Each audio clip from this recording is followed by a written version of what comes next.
గారు good morning. So ఓవరాల్గా ఒక కొత్త ప్రేమలేఖ అనేది తెలుగుదేశం పార్టీ ఆ అంశాన్ని బయటపెట్టింది. ఇంకా ఆ లేఖను బయటపెట్టలేదు.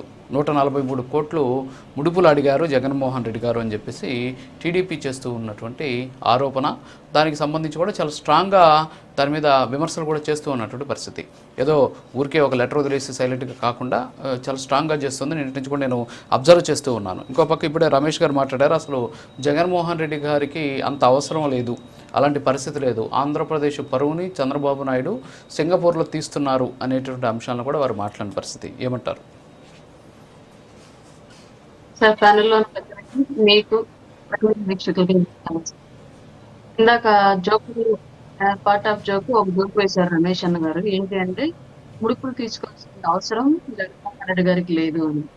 కానీ గత 5 ఏళ్ల పాటు జరిగినటువంటి సంక్షేమ పథకాల పేరుతో రాష్ట్రం దగ్గర అవినీతి కానివ్వండి, రాష్ట్రంలో ఉన్నటువంటి పరిశ్రమలు తరలి పక్క రాష్ట్రాలకు వెళ్లిపోవడానికి కారణం కానివ్వండి, ఇవాళ కూడా మద్యం కుంభకోణంలో రోజుకు ఒక కొత్త పేరు బయటికి రావడం, రోజుకు ఒక కొత్త పేరు సిట్టు విచారణకు వెళ్ళడం, రోజుకు ఒక కొత్త చోట ఎక్కడెక్కడ ఏం జరిగింది అనేది క్లియర్ గా ఈరోజు సిట్టు విచారణలో వెల్లడించడం, ఇవన్నీ కూడా క్లియర్ గా జగన్మోహన్ రెడ్డి గారి యొక్క ముడుపుల దాహానికి ప్రత్యేకంగా నిలిచినటువంటి అంశాలే రాష్ట్రంలో. ఈ విషయం కొత్తగా ఇవాళ నేను, మీరు, రమేష్ గారు దాచినా సరే ప్రజలు నమ్మే పరిస్థితి లేదు. దానికి కారణం క్లియర్ గా గత 5 ఏళ్ల పాటు జరిగినటువంటి అవినీతి, బార్ షాపుల దగ్గర ఆన్లైన్ పేమెంట్ ఆమోదించకుండా కేవలం క్యాష్ పేమెంట్ తీసుకోవడం, అలాగే నాసి రకం మద్యాన్ని నమ్మి ఎంతో మంది అమాయకుల ప్రాణాలను బలి తీసుకోవడం, వీటన్నింటికి కారణాలు కూడా జగన్మోహన్ రెడ్డి గారు తీసుకొచ్చినటువంటి మద్యం పాలసీ, జగన్మోహన్ రెడ్డి గారు అమ్మినటువంటి మద్యం, జగన్మోహన్ రెడ్డి గారు క్రియేట్ చేసినటువంటి కొత్త కొత్త విధానాలు రాష్ట్రంలో. ఇవన్నీ అందరికీ తెలుసు. దీంట్లో ఇవాళ రమేష్ గారు దాచాలన్న దాగే విషయం కాదు. అలాగే ఇంకా సింగపూర్ విషయానికి వస్తే, గతంలో 5 ఏళ్ల పాటు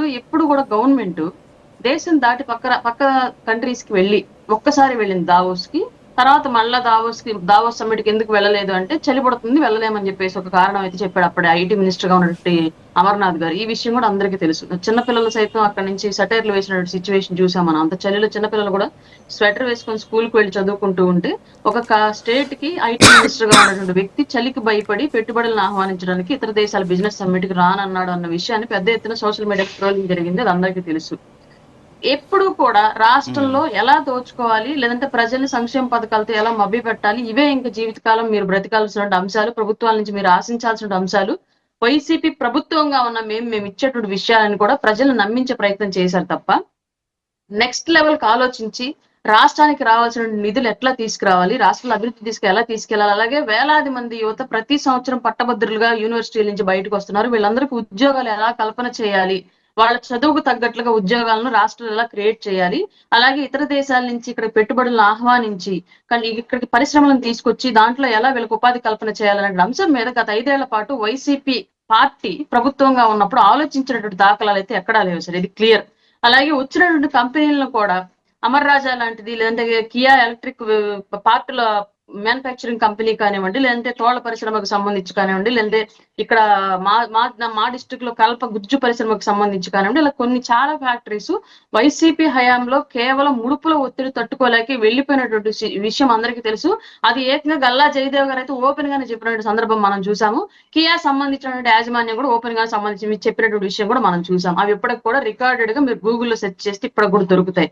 మరి ఇవన్నీ కూడా దాచిపెట్టేసి వాళ్ళ జగన్మోహన్ రెడ్డి గారికి అసలు ఏమీ తెలియదు, ఆయన కలియుగ సత్య హరిశ్చంద్రుడు, ఆయనకు అసలు పైసా మీద ఆశ లేదు, ఆయన ఏం మాట్లాడినా వాస్తవాలే మాట్లాడతాడు అన్న రేంజ్ లో ఎలివేషన్స్ ఇస్తే నమ్మే సిచ్యువేషన్ అయితే వాళ్ళు లేదు సార్.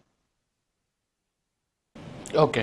సో ఇంకొకటి, ఇప్పుడు చంద్రబాబు నాయుడు అక్కడికి వెళ్ళింది ఆయన వ్యక్తిగత పర్యటన కోసం, ప్రభుత్వానికి సంబంధించినటువంటి సొమ్ముతోటి ఆయన ఏదో అక్కడికి వెళ్ళి జలసాలు చేస్తున్నారు, లేకపోతే ఆయన వ్యక్తిగత పనులు చూసుకుంటున్నారు అని చెప్పేసి రమేష్ గారు చెప్పినటువంటి పరిస్థితి. సో చూస్తున్నాం మనం, ఆయన ఎవరెవరిని కలుస్తున్నారు, ఏ ఏ కంపెనీలతో భేటీ అవుతున్నారు, ఎవరెవరితో ఆయన మాట్లాడుతున్నారు అనే అంశాలు కూడా చూస్తూ ఉన్నాం. ఇంకొక పక్క ఎవరో అక్కడ ఉన్నటువంటి మన ఎంబసీకి సంబంధించినటువంటి ప్రతినిధి కూడా ఒక ఆయన మాట్లాడుతూ, ఈయన కనీసం ఖాళీ కూడా లేకుండా, సమయం కూడా మాకు కూడా కనీసం రెస్ట్ కూడా తీసుకోనియకుండా తిప్పుతున్నాడు అని చెప్పేసి కూడా ఆయన నిన్న మీటింగ్లో మాట్లాడినటువంటి పరిస్థితి. సో ఎలా చూడొచ్చు అంటారు? ఇక్కడ ఒకటి సార్, లాస్ట్ టైం వాళ్ళ 5 ఏళ్ల పాటు ఒకసారి దావోస్ కు వెళ్ళినప్పుడు కానివ్వండి, వీటన్నింటికి వాళ్ళ వ్యక్తిగత ప్రయోజనాల కోసం వెళ్ళారా అని మనం క్వశ్చన్ చేస్తే, వాళ్ళు చంద్రబాబు నాయుడు గారి మీద వేసినటువంటి నిందని వీళ్ళు వాళ్ళ జగన్మోహన్ రెడ్డి గారి విషయంలో ఒప్పుకోవాల్సి వస్తుంది. ఆ విషయం గమనించుకోవాల్సి వస్తుంది. రెండో సార్, చంద్రబాబు నాయుడు గారికి ఒక వీక్నెస్ అనాలి యాక్చువల్ గా. ఎందుకంటే ఈయన మంచి విజనరీ ఉన్నటువంటి లీడరు, ఎప్పుడో 10 సంవత్సరాల తర్వాత 15 సంవత్సరాల తర్వాత ఇంకొక లీడర్ కలిగేటటువంటి అంశాన్ని ఆయన ఈ రోజే ఆలోచించి పని చేస్తాడని చెప్పి అనిపించుకోవడం ఆయనకి ఇష్టం. కాబట్టి ఆ ఇష్టానికి అనుగుణంగానే ఆయన ఎప్పుడు పని చేసుకుంటూ వెళ్తాడు క్లియర్ గా. ఎందుకంటే ఫ్యూచర్ ని ఇప్పుడే ఊహించేసి దాని గురించి ప్రణాళికలు రచించుకునేటువంటి వ్యక్తిత్వం, ఆలోచన తత్వం ఉన్నటువంటి వ్యక్తి చంద్రబాబు నాయుడు గారు. కాబట్టి ఆయన చాలా ఇన్నోవేటివ్ ఇష్యూస్ ఆంధ్రప్రదేశ్ లో తీసుకురావడానికి కారణం గత టీడీపీ ప్రభుత్వంలో చాలా వరకు సాధ్యమైంది. ఆ తర్వాత మళ్ళీ మన వైసీపీ ప్రభుత్వంలో మటన్ కొట్లు, చేపల కొట్లు తప్ప ఇన్నోవేటివ్ ఐడియాస్ ఏమీ కూడా మనం ఏపీలో చూడలేదు. ఉన్న వాటిని కూడా తోలేసే పరిస్థితి కాబట్టి. కానీ ఇవాళ క్లియర్ గా సింగపూర్ ఆయన వెళ్ళారు అంటే ఇవాళ విద్యా వ్యవస్థలో తీవ్రమైనటువంటి మార్పులు సంభవించాయి. పోటీతత్వం కూడా విపరీతంగా పెరిగిపోయింది. ఈ పోటీతత్వానికి అలాగే పిల్లలు చదువుకి తగ్గట్టుగా ఇవాళ ఏపీలో పెట్టుబడులు అలాగే కొన్ని క్వాంటమ్ టైప్ లో ఉన్నటువంటి సిస్టమాటిక్ వీటిని తీసుకురాగలిగితేనే 100% ఉపాధి కల్పన చేయగలం. లేదంటే కష్టం. ఇప్పుడు ఉన్నటువంటి పాపులేషన్ కి, చదువుకున్న వాళ్ళ యొక్క పాపులేషన్ కి అలాగే రాష్ట్రంలో ఉన్న అవకాశాలకి మధ్య సారూప్యత అనేది మిస్ అవుతుంది. కాబట్టి వాటిని ఖచ్చితంగా ఎక్కడో ఒక చోట నుంచి మనం అవకాశాలను శోధించి తీసుకురాగలిగితేనే వాళ్ళ ఉపాధికి నిమిత్తం పెద్ద ఎత్తున యువతకు ఉపాధి కల్పన చేయగలం. కాబట్టి ఆ విషయం మీద చంద్రబాబు నాయుడు గారు వెళ్ళారు అన్న విషయం క్లియర్ గా కనిపిస్తోంది.